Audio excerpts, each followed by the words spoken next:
अस्सलामु अलैकुम। सबक नंबर 25 10वां और 11वां हिजरी साल मदनी ज़िंदगी का। सन 10 हिजरी में रसूल सल्लल्लाहु अलैहि वसल्लम ने हज फरमाया। इसको हज्जतुल वदा कहते हैं।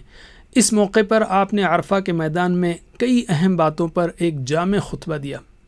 हज से वापसी के बाद आपने सफ़र सन 11 हिजरी में उसामा बिन ज़ैद रज़ियल्लाहु अन्हु को एक लश्कर का सिपह सालार बनाकर भेजा।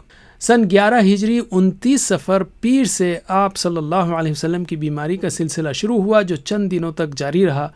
12 रबीउल अव्वल पीर के दिन ज़वाल के वक्त 63 साल की उम्र में आप सल्लल्लाहु अलैहि वसल्लम इस दुनिया से रुखसत हुए। वफ़ात के वक्त आपकी ज़बान पर यह अल्फाज थे, ए अल्लाह रफ़ीक़ आला। असबाक़ हज्जतुल वदा के खुतबात को गौर से पढ़िए और उन पर अमल कीजिए।